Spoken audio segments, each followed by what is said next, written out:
Hello and welcome back to Eye on South Asia. Moving on, Sunil. Nitya, this past week we had quite a few members of parliament and ministers visiting US, which is quite customary these days with the way relationships are between the two countries. Our own minister, E. Ahmed, he is the Union Minister for External Affairs. He was earlier also, in between he went on to another ministry, but he's back in the same position. He's very liked, very humble. Right. And he was hosted at the consulate by our own Consul General, Ambassador Prabhu Dayal. And Ahmed had every good word to say about Ambassador Dayal. He, of course, noted that the consulate, is your office, of course. Everything is not perfect, but there is a possibility, we may be behind in certain cases, but we are assuring you, and he specifically spoke for Ambassador Dayal, he will make sure if there is anything, any issue, Ambassador Dayal will get into it and resolve it.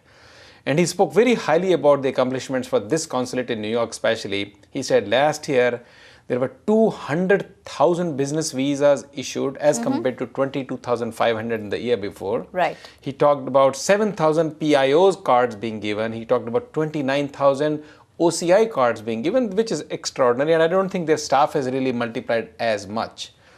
And like I said, he said this is due to the efforts that Dayal, that we could see lesser work-related problems. However, this, he said, he qualified, is not to say that there is no scope for further improvement. These two people have known each other for a long time because Right. Ambassador Dayal has been a decorated IFS officer earlier in the Middle East and now here, and doing extraordinary work with the community, and he's one of the most favorite CGs that we have come across in recent years. Well, Mr. Dayal has employed a model of efficiency in his office, and I guess that is how it's showing out. True. There is scope for improvement, but this is quite a good place to be in right now. Yeah, and a hot seat because of the way people keep on coming and they Right. pick you up. Right. And then Mr. Ahmed, who was also at the United Nations talking about the International Court of Justice, which is the highest body for international disputes, Right. which are brought up to their attention, and this is under the auspices of United Nations. And he was addressing it very clearly. He said the court remains the only judicial body with legitimacy derived from UN Charter and enjoying universal character with general jurisdiction. Whereas other institutions, international judicial institutions, have competence and jurisdiction only in a very limited specific area. He praised IJC, International Court of Justice, for the way they have operated, for the way they have resolved the issues, the cases, and handled the global issues that keep on coming to them. So the Minister Ahmed really left a good impression in New York True. during his trip right now. On the other hand, we had Member of Parliament Prakash Javadkar. He was here and he talked about the liberalization of economy and how it has helped India.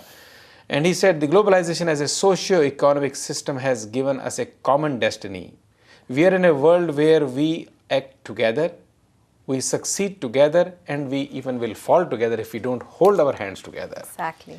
He was very, I think he spoke beautifully, and he said we are able to, whether he talked about himself and obviously the global, himself means India, and at the same time he talked about the global situation. He said we were able to weather the crisis with resilience and thereafter have continued on the path of sustained economic growth.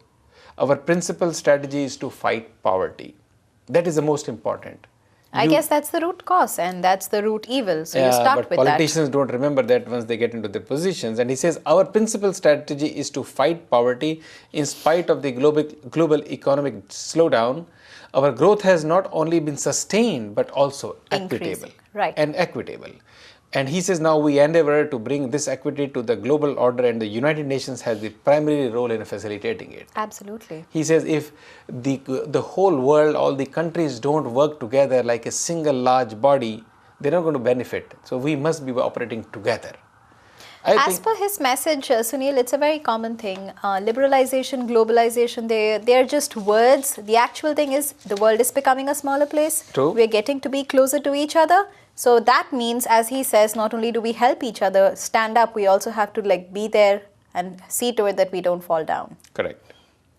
Our own favorite now minister, and he of course works in movies, probably he's your favorite too, Shatrughan Sinha, the member of parliament, was here, and he was talking on behalf of the cooperatives. And we have all kinds of cooperative, including the milk cooperative of Right. Amul. And he was here, at once again the United Nations, where he said the member state, the United Nations system, the civil society, and the private sector to strongly come together for the cooperative movement. And he said the Rio +20 conference, which is due next year, is where there would be the most timely as to call for the global community to renew its commitment to sustainable development. Right. So again, see, member after member, minister after minister is coming here and talking about the same thing. Let's come together, let's work together, whether it's in the educational side or you're talking about the justice side, you're talking the growth side, but bottom line is we must all work together. And Nitya, we had the fortune to hold a reception for a decorated member from the Punjab government in the past, of course. He was a member MLA, but they call it MLA in India, as we call here the senators in the different states. Sunny Brar was very highly recognized for his contribution. He comes from a very decorated family. His father was at one time the Chief Minister of Punjab. Right. He's been twice the governor of Punjab. And Sunny Brar was here for his health treatment, and everything has gone in his right direction. We really wish him luck and pray for his healthy recovery, fast recovery. He's going back now to Punjab, to his hometown where his people are calling him. While he was here, it was so nice that the New York State Assembly honored him. And they recognized his and his family's work because he comes from Muxar in Punjab, and two of the community leaders from Punjab chapter especially, Sardar Fuman Singh and the National Vice President for Indian National Overseas Congress, Shuddh Prakash Singh, both hosted him and appreciated his work, where there were almost like 100 and plus decorated people from the Punjabi community, and Sunny Brar was here. And now he's probably on his way. Actually, he must have already reached India by now. So moving on to Nitya, the next story is not as a good one for us, but it's good that our own people, Delegate Kumar Barve, Aruna Miller, and Sam Arora, three of them have taken a strong exception to very dirty comments by another fellow from the administration. He is Williams. And what he did is he had made remarks against Governor Steve Beshear, and he had attacked him by saying the governor went to a Hindu ground blessing ceremony to mark the opening of a new flexible packaging plant where they are investing $180 million in these times, which is estimated to give a job to 250 people in Kentucky. And the governor went there, prayed, and in the typical traditions of Indian cultures, he has to sit down with his legs crossed. Cross-legged, and he wears the dot on his forehead, which is the symbol. And this person, Williams, made such dirty remarks that he made fun of it. And these three people have taken a very strong exception to that. In fact, Miller says, in the difficult time we face, I cannot fathom why anyone would choose to use such inflammatory language instead of celebrating such an initiative. So much money, new business, jobs for everybody. But I guess some of them don't have much to do, and they will criticize every and anybody, I guess, with an eye to some I don't know what he was thinking of. He's in a position of importance, and it's his job to influence people the right way. Yeah, but here he was making very derogatory remarks against the governor, who is very, very appreciated. On the same note, we had Indian National Overseas Congress of New Jersey chapter.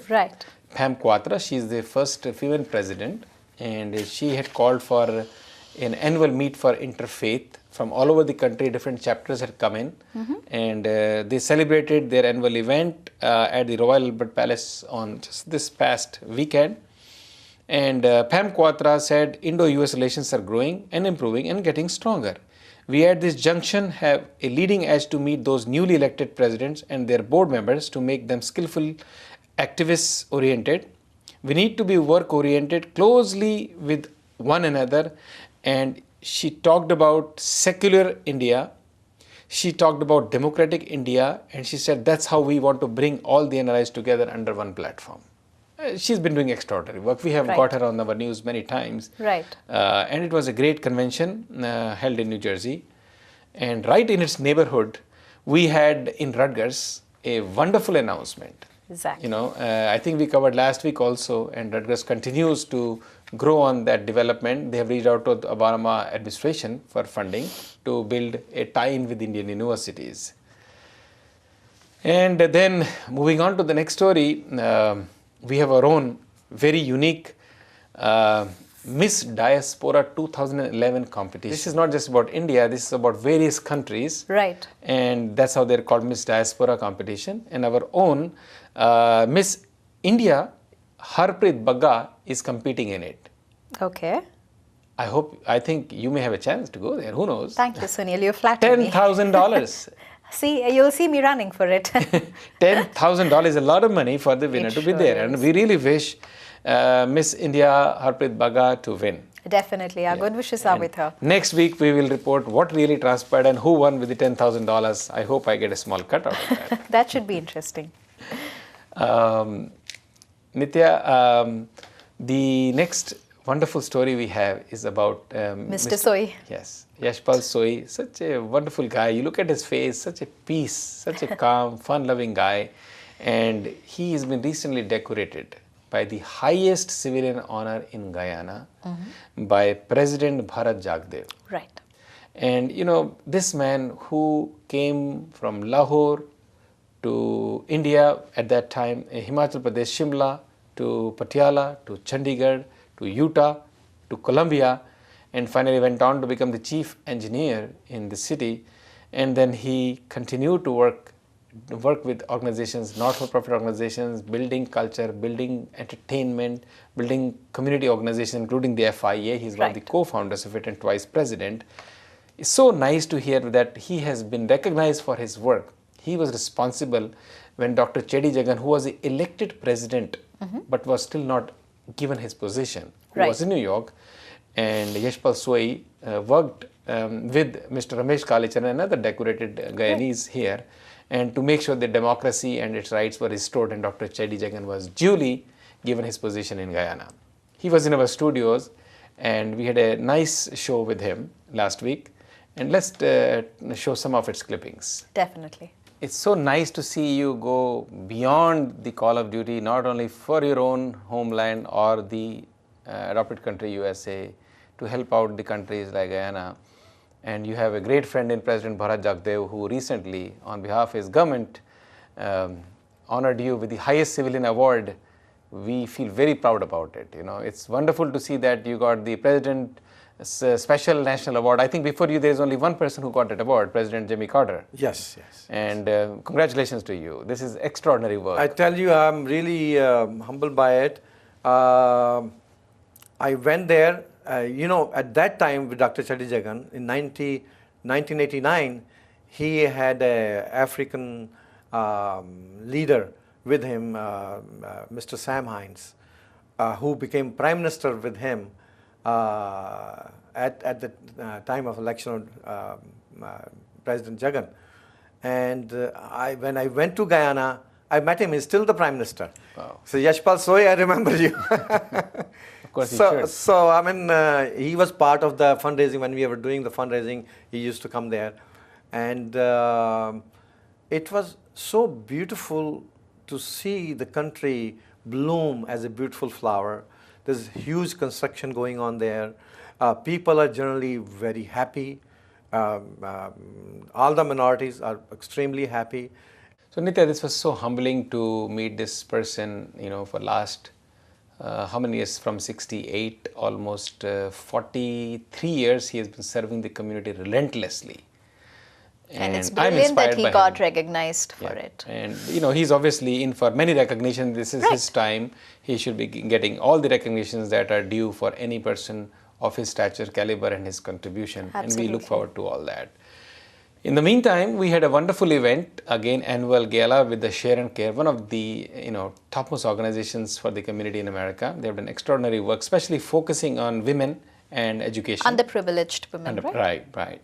And they had a wonderful event at NJPAC, which was so colorfully decorated. People were so colorfully dressed. It looked so nice. It was such an ethereal evening. Right. And they had almost like under 2,000 guests there.